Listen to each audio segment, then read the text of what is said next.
Welcome, and let's begin. I want to spend a couple of minutes just introducing what we're going to be doing today on this webinar. And this workshop comes out of a webinar that we did a couple of weeks back around the question of leadership and how do we lead forward in this strange space where we find ourselves. And in the listening that we've been doing right up until yesterday, a lot of what we're hearing is a sense of anxiety and confusion and uncertainty about these questions of congregational life and leadership moving forward. And what we did was to listen to people's questions and see that in their questions, there were three primary areas that were emerging around which these questions were clustering. One was identity. Who are we in this new space? The second was community. What does it mean to belong? And who are the people? Who's coming back to our congregations? Who isn't? What does that mean? And the third area was how we make decisions, how we act in this new space. And part of what we said on the webinar is that, in one sense, leadership, how do we lead forward? Leadership is about how we cultivate places in our congregations where we can begin working on these questions of identity, community, and how we make decisions together. So today, we're beginning to look at this question of identity. And it's a big question and a big issue. So we're going to start by touching upon the identity question a little bit, but we're going to spend most of our time today sharing with you very practical and concrete ways you can begin in your congregation right now engaging this identity question.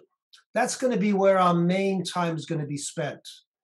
And then finally, because we know this is a big question, we're going to share with you a little bit about what we're going to be introducing in January, something called the Leadership Project, and how, as many of us as leaders, can really dig in to these questions in our own context. So that's what we're doing today. Let's move to this question of what do we mean by identity, particularly as God's people?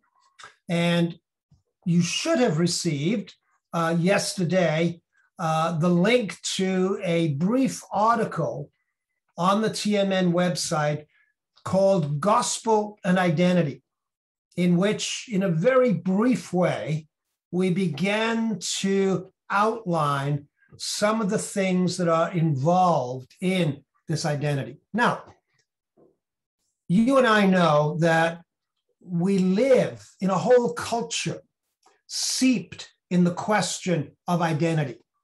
The big issues around here are called identity politics. Which group are you identified with? What kind of rights do you claim as a group in identity? So identity is a huge piece of where we are right now as a culture. And very often, if you listen to the way it's talked about, it's who we are over against or different from, and what are our rights over against or different from. And it's in that context that we can talk about Christian identity. And Christian identity is rooted in a series of very basic convictions. And the first one is that it is God who is the creator of all things. And therefore, at the core of our identity as God's people, we are all brothers and sisters together, made in the image of God. That is the place where we begin in naming our identity. The second area that we begin with is that because God has created us, then all of us are formed in the imago Dei, in the image of God, who is the creator. Which means, thirdly, the third conviction that we have is that God in Christ and through the Spirit is at work in the world through the brokenness that we have and who we are, calling back into being one whole healed creation.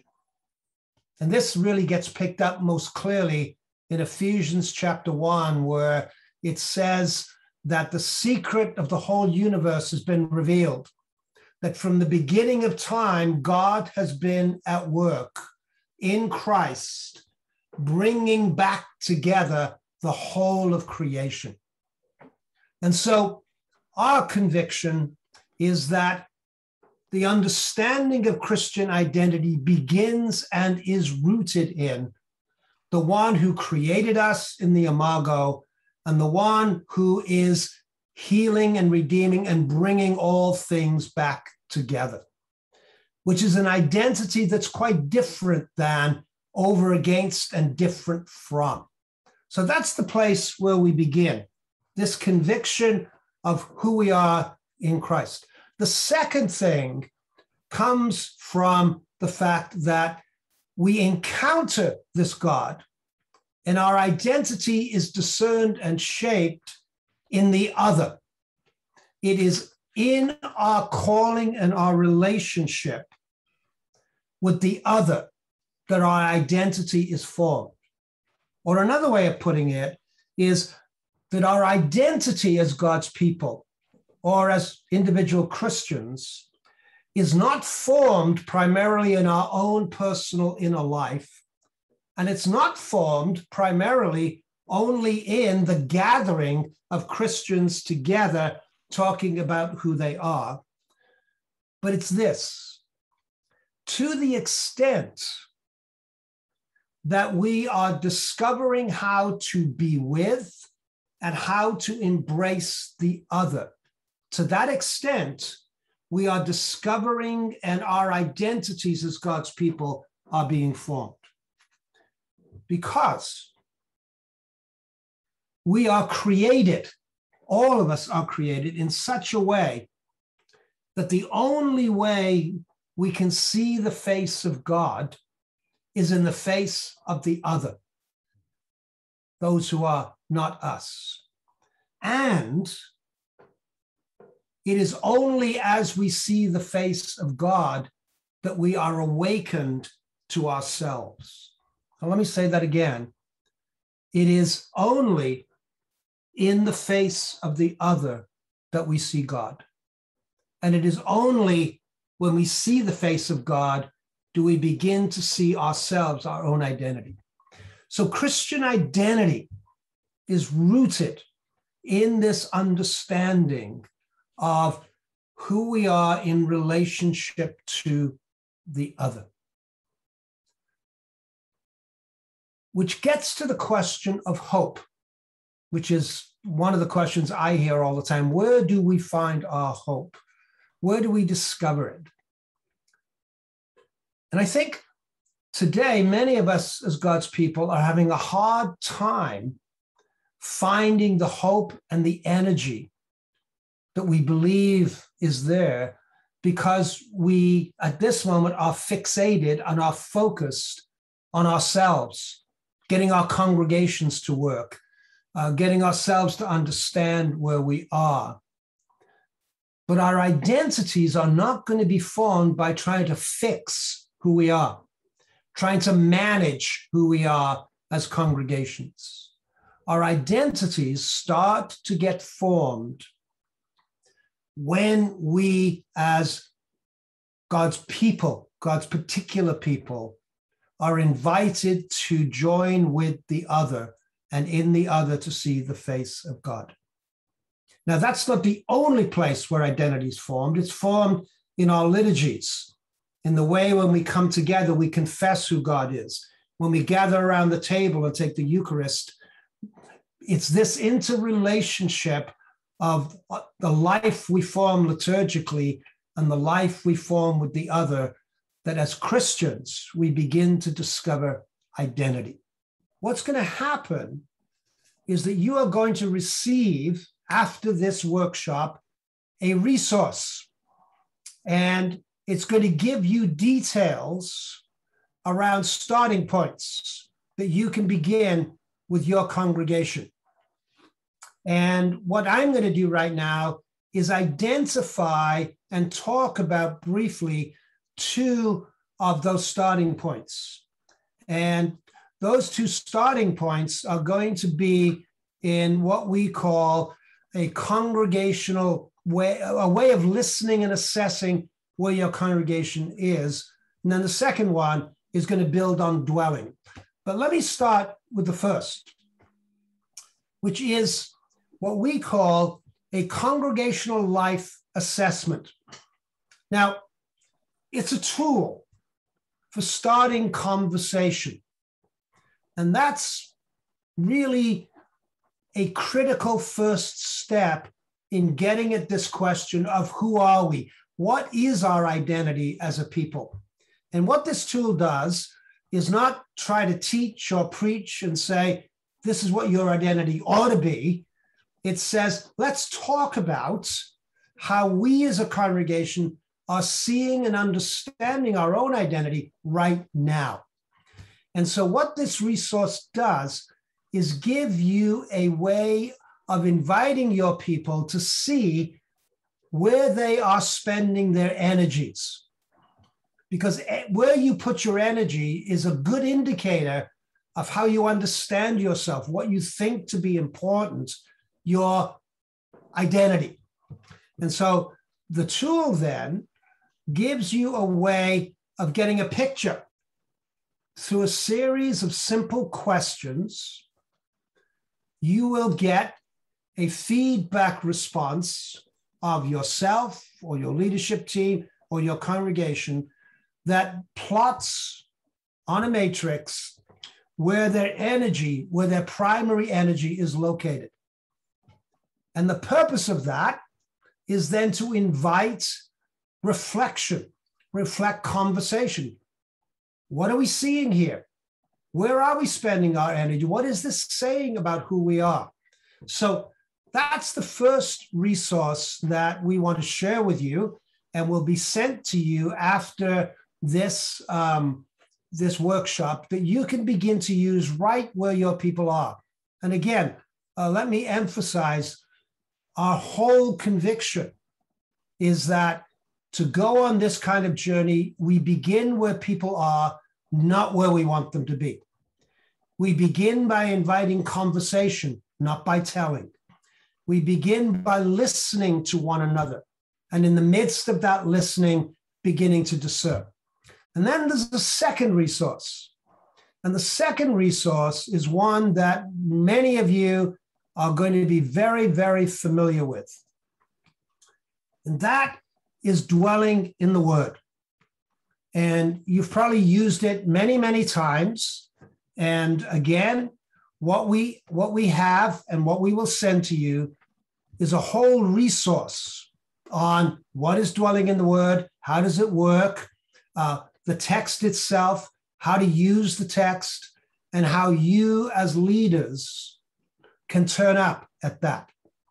So the text that we have chosen, and we're going to be working on this morning a little bit, is 1 Peter 2, 9 through 10, where it's all about identity, where Peter declares, but you are a royal priesthood, a people. And we're going to use this as a tool for beginning conversations amongst leaders, amongst small groups, in all kinds of places in the church. And what's going to happen, and the resource will show you this, is that it gives you as a leader the opportunity to listen to the way in which your people are responding in this dwelling to these descriptors and these pictures of Christian identity.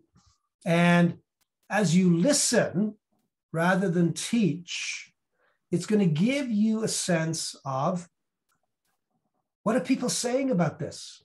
Are they familiar with it? Are they identifying with it? Are they raising questions about it? So you see, what we're doing here is not introducing some new initiative or new strategy or new program, but we're building upon what's becoming a common way of life and liturgy in our churches, the dwelling, and inviting through 1 Peter 10, people to engage in that dwelling around the question of identity.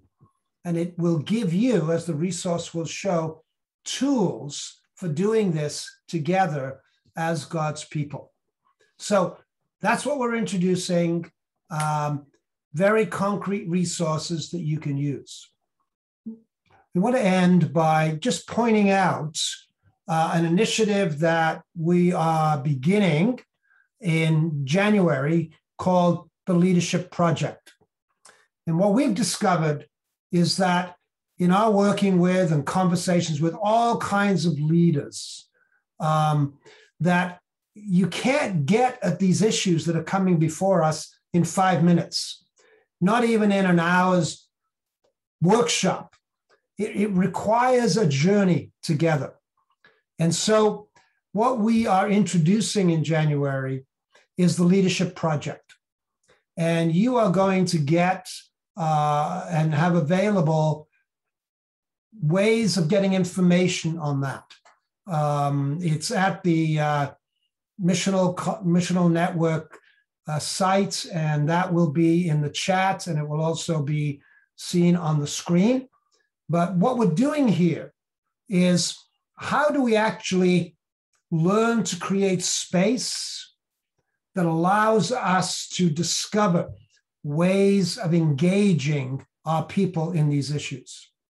So, Leadership Project will bring together a group of folks, leaders like yourselves, that is going to be focused upon your particular questions in your context. So the Leadership Project is not about, here are some big ideas, now go away and think about it. It's focused on where you are in your context as you think about identity and community and taking action. What are the critical questions you're dealing with? And how inside this project do we work with each other to actually engage those questions?